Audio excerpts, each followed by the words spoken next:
Graça e paz, meus irmãos, membros da Primeira Igreja Batista de Rondônia. É bom estarmos mais uma vez juntos para meditar na palavra do Senhor.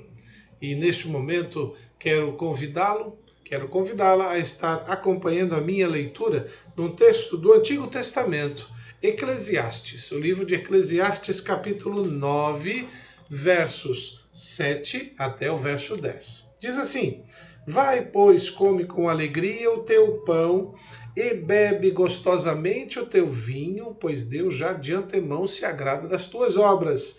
Em todo tempo sejam alvas as tuas vestes e jamais falte o óleo sobre a tua cabeça. Goza a vida com a mulher que amas todos os dias da tua vida fugaz, os quais Deus te deu debaixo do sol, porque esta é a tua porção nesta vida, pelo trabalho com que te afatigaste debaixo do sol. Tudo quanto te vier à mão para fazer, faze-o conforme as tuas forças, porque no além para onde tu vais, não há obra, nem projetos, nem conhecimento, nem sabedoria alguma. Vamos orar? Querido Senhor, nós louvamos a Ti pela bondade, pela misericórdia e por tudo que tens feito a cada um de nós.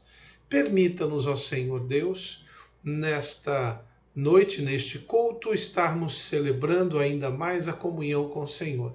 E que, por meio da meditação da Sua palavra, nós encontremos força, capacidade vinda do Senhor para viver tudo o que o Senhor tem nos oferecido a viver. No nome de Jesus, amém. Bem, o texto que acabei de ler, o livro de Eclesiastes, é um livro que conta a narrativa de um autor chamado O Pregador. Tradicionalmente, é entendido que quem escreveu este livro foi o rei Salomão. Existe muita discussão teológica sobre quem é o autor, porque este autor, chamado Pregador, e assim se auto-intitula durante toda a narrativa deste livro, ele traz uma visão muito pessimista da vida, falando sobre vaidades, falando sobre agruras, falando sobre dores, falando sobre dificuldades.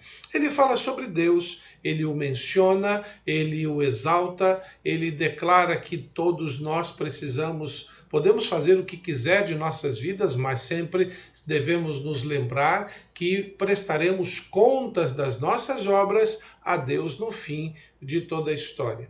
E neste capítulo 9, do verso 7 a 10, ele nos dá um encorajamento. Por mais que ele esteja pessimista em alguns outros textos, como predominantemente, aqui nestes versos 7 a 10, ele nos dá um encorajamento. Mas esse encorajamento, ele é uma consequência do que acontece do verso 1 ao verso 6, onde ele mostra que a sorte, quer dizer, o que acontece com o rico acontece com o pobre. Só o fato de uma pessoa ser justa não significa de que ela não vai experimentar coisas ruins, experimenta sim, assim como pessoas ruins acabam experimentando coisas boas, justamente mostrando a vaidade da vida, que certas coisas acontecem e nós não temos explicações humanas para satisfazer as nossas dúvidas. Mas, de qualquer maneira, no final, ele traz um encorajamento.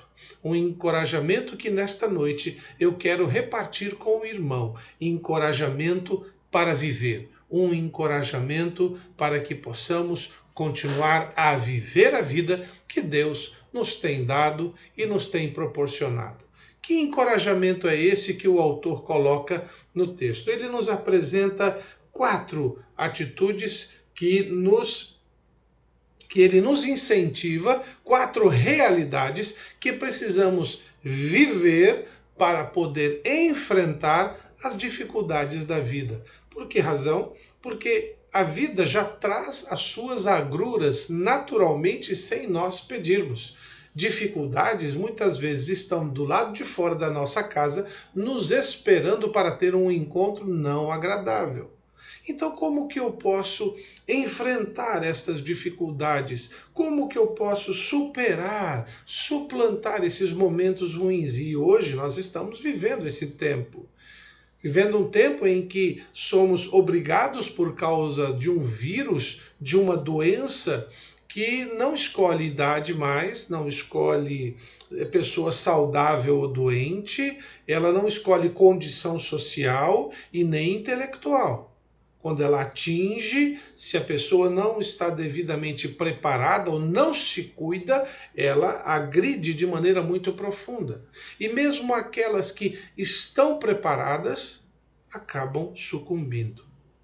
Portanto, qual o encorajamento que este autor e que a palavra de Deus e que Deus nos dá para podermos enfrentar estas circunstâncias? Em primeiro lugar, o texto no seu primeiro verso que li, no verso 7, vai, pois, come com alegria o teu pão, bebe gostosamente o teu vinho, pois Deus já de antemão se agrada de tuas obras. Bem, o texto começa dizendo vai. As dificuldades, as lutas, elas vêm. Elas nos atingem, muitas vezes nos alcançam quando nós não esperamos. Para podermos superar estas dificuldades e viver, precisamos ir em direção da solução, ou buscar as soluções que nos proporcionem vida. O apóstolo Paulo, no livro de Gálatas, ele nos diz que a vida que agora vivemos não é a nossa, mas de Cristo. Não vivo mais eu, mas Cristo vive em mim e vivo-a pela fé. Não é uma vida carnal, na pele, isso aqui não é o corpo de Cristo, em carne e em sangue, mas pela fé e os valores de Cristo estão sobre minha vida, então eu vou vivendo segundo estes valores. O próprio Senhor Jesus disse que ele veio para nos trazer vida e vida abundante. Então, podemos incentivar neste momento a encorajar o irmão a viver, buscar a vida. Por isso que o autor, depois de falar de muitas lutas e muitas dificuldades, da sorte sobre todo o mundo, ele diz, vai na direção, busque isso. Tem que ser uma atitude sua, não espere acontecer. Vá na direção. Ele começa dizendo, vá.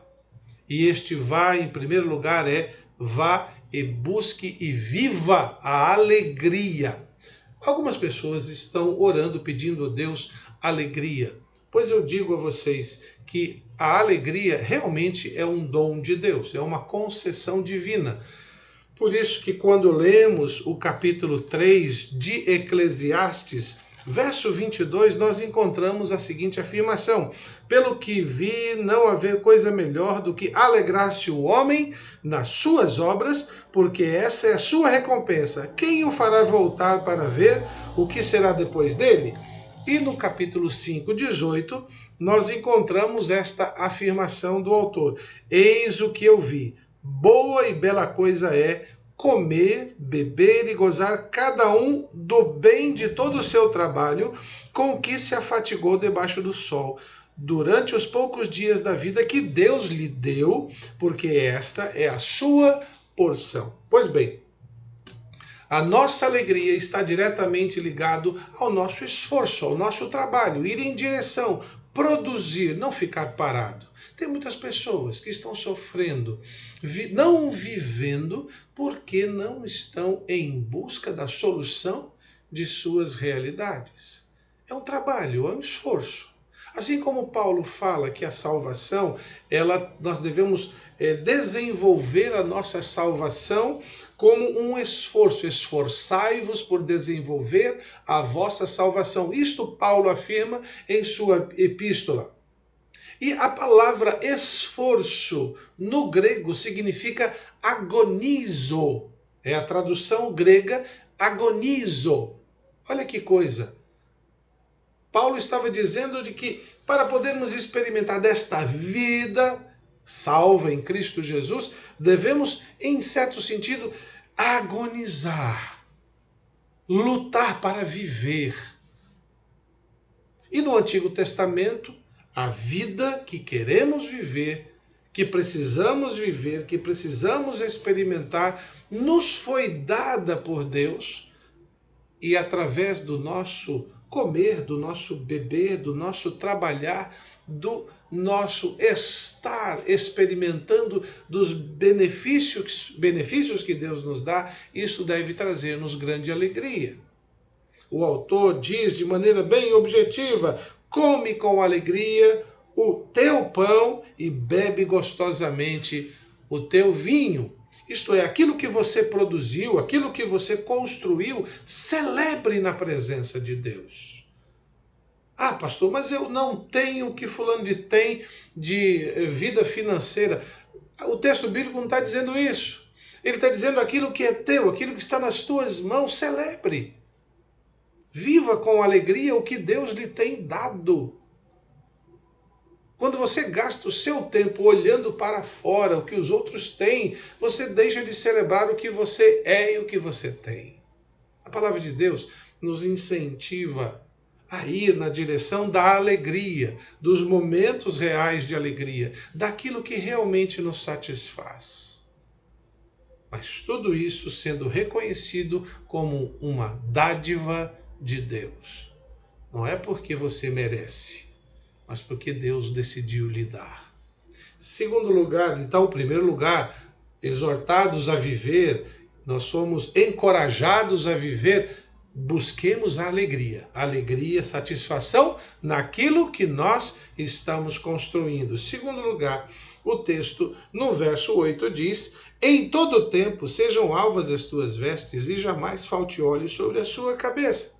Naquele tempo, um homem que chegasse numa festa com roupas brancas, principalmente brancas, limpas, alvas, claras, normalmente essa pessoa era reconhecida como uma pessoa importante. E roupa limpa dá a sensação de conforto. Quantas vezes eu vejo minha esposa, quando a gente coloca roupa para lavar na máquina e bate lá, aí coloca lá um produto para amaciar, uma amaciante, e ela tira aquela roupa, coloca no varal. Eu ajudo a ela de vez em quando ali a colocar as roupas no varal, e quando tiramos do varal, eu vejo ela dobrando e às vezes ela cheira e a roupa está macia, cheirosa, limpa, agradável. E às vezes eu também, lá do monte mesmo, eu já pego e coloco. Que sensação boa, que agradável é. O texto bíblico estava exatamente mostrando de que assim como uma roupa alva, limpa, colocada sobre o corpo, e também o óleo sobre a cabeça, naquela época o óleo sobre a cabeça, o óleo sobre os pés, ele estava ali para aliviar o calor, a tensão, os dias difíceis. Nós, para podermos viver a vida, somos encorajados a viver buscando conforto.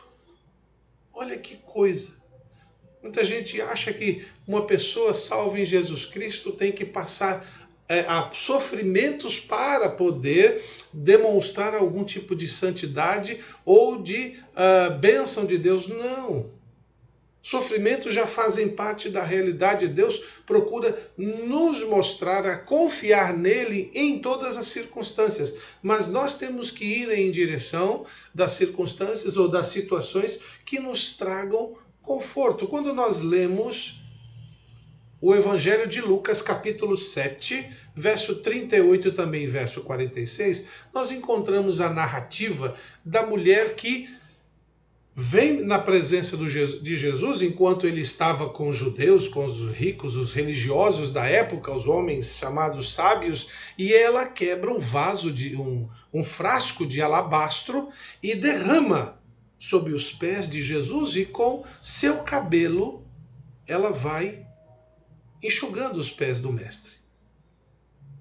Okay? Com as suas lágrimas ela até fazia isso, e derramou esse perfume na cabeça de Jesus, demonstrando um sinal de respeito tão profundo pelo mestre e trazendo ao mestre, porque quando você fazia esse ritual de lavar os pés e derramar sobre a cabeça, você estava querendo dar àquela pessoa além da importância, conforto, bênção.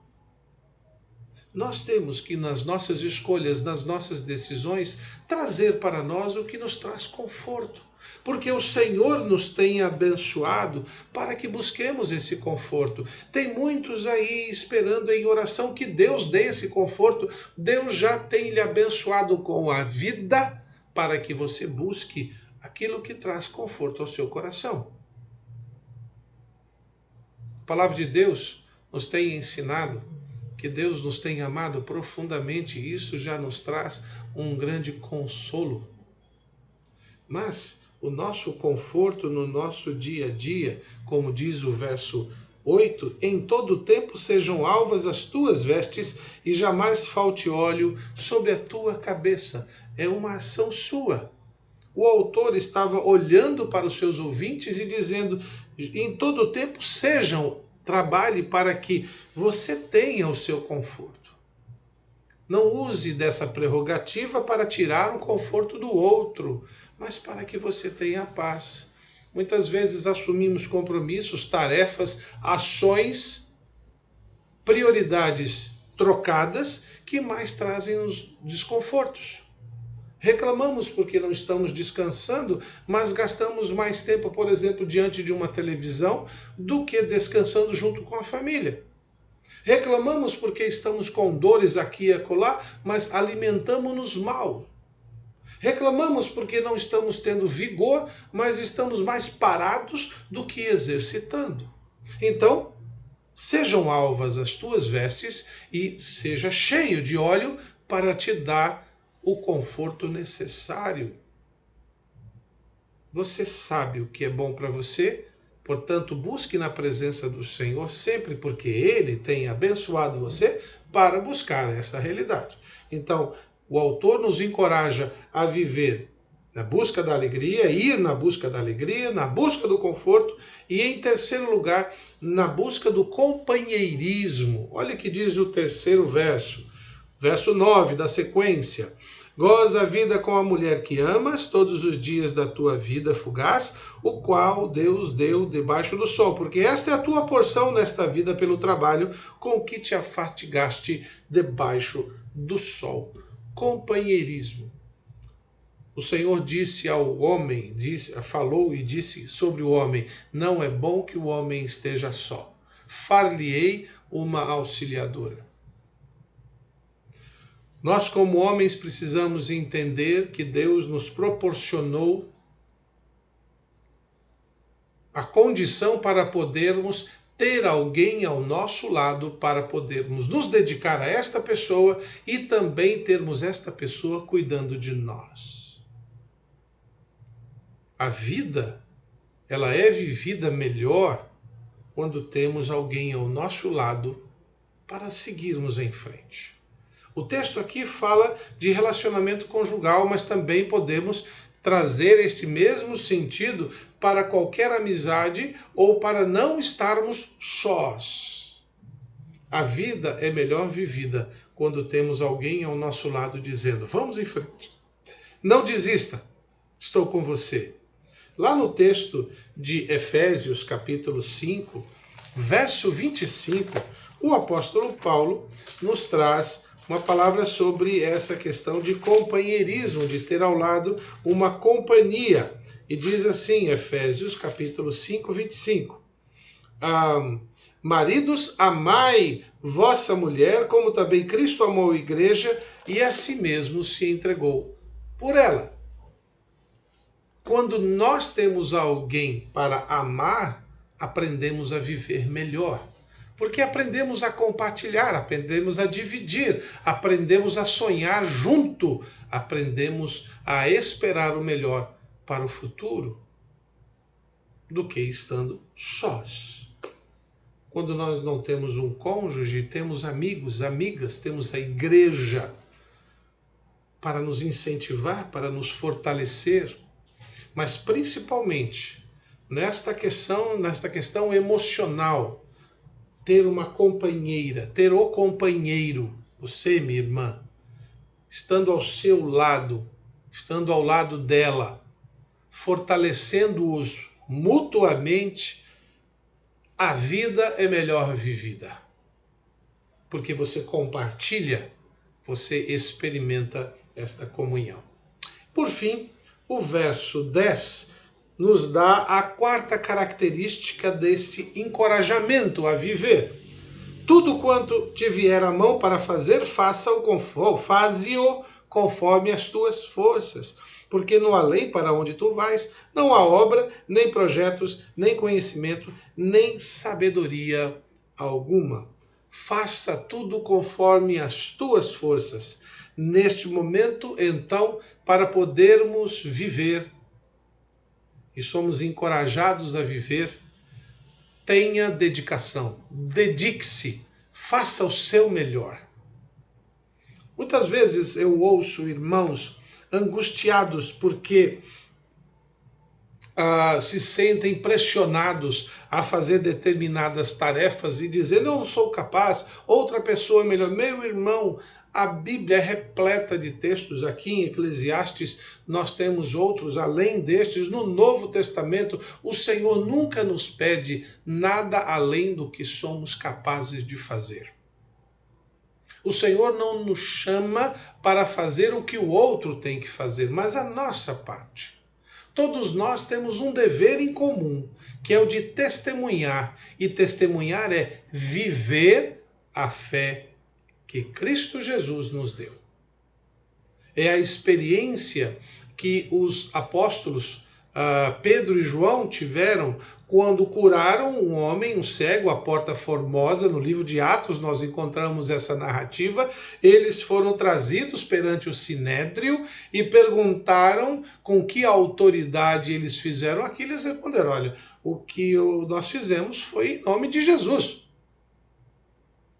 E não foi nosso poder, foi o Senhor Jesus em nós.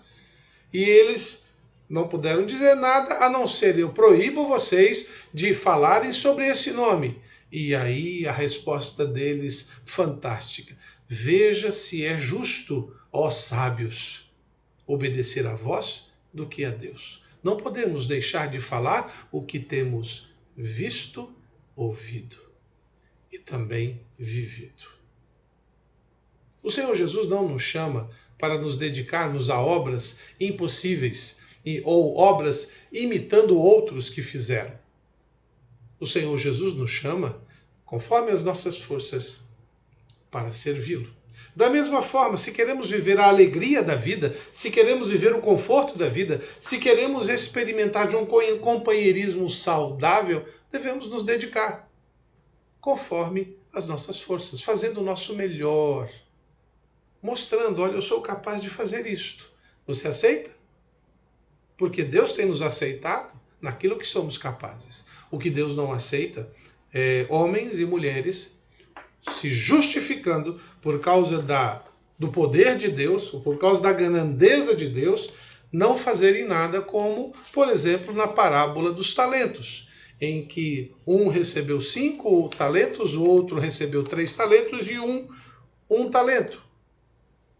Aqueles 2 primeiros trabalharam e dobraram aquilo que eles tinham em mãos. Mas aquele que recebeu um só talento resolveu enterrar, porque pensou, o meu Senhor é bravo, e como eu sou um cara incapaz, eu vou enterrar e guardar para ele e vou devolver para ele. Mas o Senhor não queria que ele devolvesse o que era dele, mas que cuidasse. E cuidar é fazer o nosso melhor. É esforçar-se para oferecer o nosso melhor. Se ele tivesse oferecido o melhor dele, que era cuidar, a primeira coisa que ele teria pensado é, eu não vou enterrar, porque se enterrar, suja e pode até estragar. Eu vou deixar num banco, que lá pelo menos vai render alguma coisa. Nós somos chamados por Deus para viver a vida segundo o padrão dele. E este padrão, ele nos chama a ir na busca da alegria, do conforto, do companheirismo e da dedicação a tudo que nos for colocado à mão. Que Deus possa abençoar a sua vida, que essa semana que começa seja uma semana em que você vá em direção deste viver. encorajo você a buscar este tipo de pensamento e de vida. Alegre-se com o que Deus tem te dado. Alegre-se com o que Deus tem te dado. Descanse em tudo que você tem experimentado na presença do Senhor. Reparta o que você tem experimentado com o Senhor e dedique-se ao Senhor com o melhor que você tem. Eu tenho certeza que você vai viver uma vida mais abençoada do que você já imaginou. Que Deus possa sustentar você e fortalecer nesta visão. Vamos orar? Nós, neste momento, vamos falar com Deus, agradecendo por tudo que Ele tem feito sobre nossas vidas. Querido Pai, agradecemos porque o Senhor nos trouxe a vida que há em Cristo Jesus e nos tem ensinado cada dia, a cada momento, a viver de tal modo que possamos, encorajados por Ti, viver uma vida saudável. Obrigado, Pai amado, porque mesmo com todas as dificuldades que temos vivido nesse tempo, o Senhor tem nos abençoado com o Teu cuidado, Tua proteção e tem trazido a nós respostas aos nossos anseios. Deus amado, ajuda-nos a viver a vida, o dia a dia, de acordo às bênçãos que o Senhor tem nos dado, para que possamos ser testemunhas vivas da Tua graça e do Teu amor. Peço a Tua bênção sobre os Teus servos da primeira igreja, que cada um possa estar experimentando desta alegria da vida que o Senhor proporciona. No nome de Jesus, amém. Mais uma vez, Deus os abençoe e até o próximo culto.